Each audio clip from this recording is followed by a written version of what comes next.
Bernoulli का प्रमेय। देखिए बर्नौली के जगह आपको कहीं कहीं बर्नौली भी मिलेगा। देखिए बर्नौली का प्रमेय वहां लागू होता है जहां पे दाब के साथ हम ऊर्जा की चर्चा करते हैं या दाब के साथ ऊर्जा की आवश्यकता होती है, वहां पर बर्नौली का प्रमेय लागू होता है।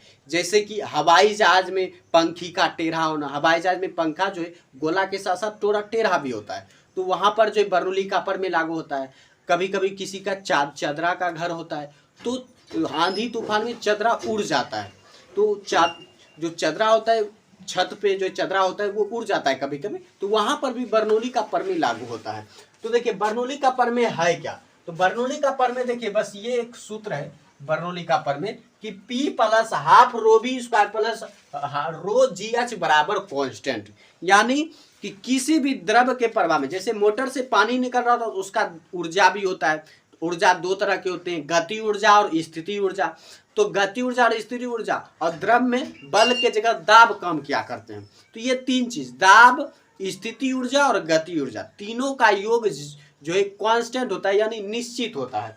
इसी को हम बर्नौली का प्रमेय कहते हैं कि किसी द्रव के धारा रेखीय प्रवाह में दाब, गति ऊर्जा और स्थिति ऊर्जा तीनों का योग कांस्टेंट होता है। यानी कि मान लीजिए किसी पाइप से जो पानी निकल रहा है, किसी पाइप से पानी निकल रहा है, तो पाइप में पानी घुसते वक्त जो उसका दाब, गति ऊर्जा और स्थिति ऊर्जा का जोड़ होगा वो पानी से निकलने के वक्त भी होगा। यानी यहाँ पर भी और यहाँ पर भी, निकलते वक्त और घुसते वक्त, दोनों वक्त जो है ये दोनों वक्त बराबर होगा। यानी दाब, गति ऊर्जा और स्थिति ऊर्जा का जोड़ जो है हर एक जगह जो है समान होता है। यहाँ पर भी उतना होगा, यहाँ पर भी उतना होगा, इसीलिए इसको कांस्टेंट कहा गया यानी नियतांक। और नियतांक होता है यानी निश्चित, जो फिक्स किया हुआ होता है, यानी जितना निश्चित यहाँ पर होगा दाब, गति ऊर्जा और स्थिति ऊर्जा का योग यहाँ पर भी उतना ही होगा। यानी पानी घुसते वक्त पाइप के अंदर और पाइप से पानी निकलते वक्त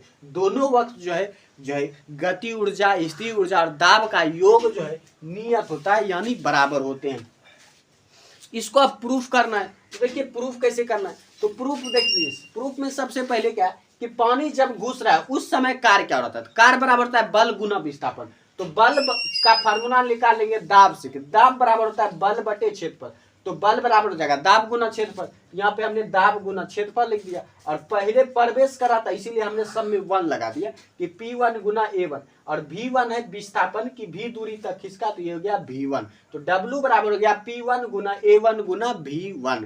उसी तरह जब द्रव जो है पाइप से बाहर निकल रहा था तो उस समय कार्य बराबर फिर हो जाएगा बल गुना विस्थापन, तो इस बार हो जाएगा P2 गुना A2 गुना V2, इस तरह से हो जाएगा। उसके बाद देखिए आयतन तो दोनों जगह बराबर होगा, जितना पानी यहाँ पे घुस रहा था उतना पानी बाहर भी निकलेगा, यानी आयतन बराबर हो जाएगा। तो प्रवेश करने वाला द्रव का आयतन जो है निकलने वाले द्रव के आयतन के बराबर होता है। तो A1 गुना V1 बराबर हो जाएगा A2 गुना V2, और आयतन बराबर क्या होता है द्रव्यमान बटे घनत्व, क्योंकि घनत्व तो बराबर होता है द्रव्यमान बटे आयतन, इसीलिए आयतन बराबर हो जाएगा द्रव्यमान बटे घनत्व। तो m है द्रव्यमान, घनत्व है रो, तो इस तरह से m बटे रो हो गया। उसके बाद देखिए द्रव द्वारा कितना कार्य किया गया, तो द्रव द्वारा जो कार्य किया जाएगा वो हो जाएगा दाब गुना जो है घनत्व, दाब गुना घनत्व। तो द्रव द्वारा द्रव जो कुल मिलाकर जो काम करेगा वो हो जाएगा जो है दाब गुना घनत्व, दाब गुना घनत्व। इस तरह से जो हमें जो यहाँ पर मिल जाएगा दाब गुना घनत्व P1 माइनस P2। तो देखिए चूंकि द्रव का बात हो रहा है यहाँ पे, ना तो घुसने का बात हो रहा है ना तो निकलने का बात हो रहा है, तो द्रव का बात हो रहा है, यानी पूरा का कहानी, पूरा द्रव के घुसते वक्त और निकल वक्त पूरा मिला के जो द्रव का कार्य होगा वो हो जाएगा दाब गुना घनत्व, तो हो जाएगा P1 माइनस P2 गुना m बटे रो।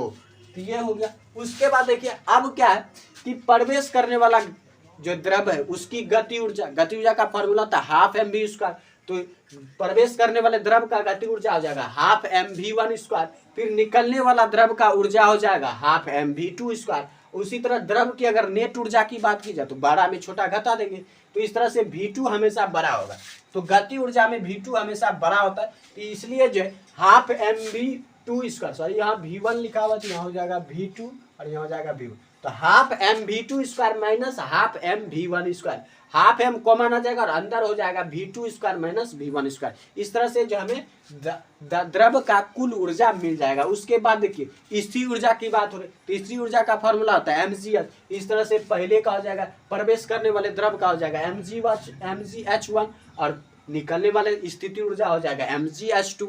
अब द्रव का फिर कुल ऊर्जा निकालना है, कुल स्थिति ऊर्जा निकालना है, तो हो जाएगा mgh1 माइनस h2। अब देखिए यहाँ पर v2 माइनस v1 हो गया था, यहाँ पे h1 माइनस h2 क्यों हुआ?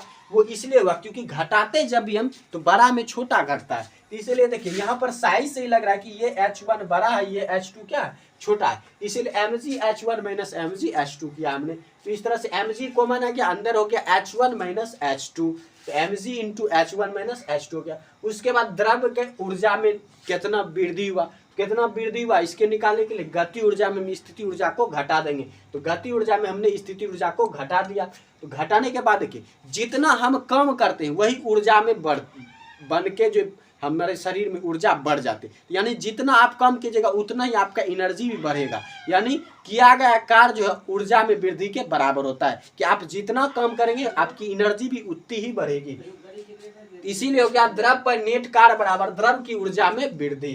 तो इस तरह से जो द्रव पर नेट कार्य हो गया P1 माइनस P2 by into m by rho बराबर हाफ एम V2 माइनस V1 का स्क्वायर, फिर हो जाएगा mg into h1 minus h2। तो इस तरह से हो गया। अब देखिए एम कैंसिल हो जाएगा और रो जो है भाग में तो साइड चेंज करेगा तो ये गुना में हो जाएगा, तो ये गुना में चला गया। अब इस तरह से जब इसको कैलकुलेशन करेंगे तो देखिए 1 वाले को एक साथ कर देंगे और 2 वाले को एक साथ कर देंगे। तो 1 वाले को एक साथ कर दिया हमने, 2 वाले को एक साथ कर दिया। तो 1 वाला क्या है, प्रवेश करने वाला द्रव, प्रवेश करने वाले द्रव की कहानी है 1, और P2 ये जो V2H2 ये जो है निकलने वाले द्रव की कहानी। यानी प्रवेश करने वाला द्रव का जो दाब, गति ऊर्जा और स्थिति ऊर्जा निकलने वाले द्रव के दाब, गति ऊर्जा और स्थिति ऊर्जा के योग के बराबर होता है। यानी कि जब पानी घुस रहा था उस समय दाब, गति ऊर्जा और स्थिति ऊर्जा का जो जोड़ था निकलने वक्त भी वही था। इसीलिए इसको कांस्टेंट कहा गया कि P plus half rho b square plus rho g h बराबर कांस्टेंट। यानी कि जब पानी निकले या घुसे हर जगह जो है दाब, गति ऊर्जा और स्थिति ऊर्जा का जोड़ बराबर होता है, यह कांस्टेंट होता है।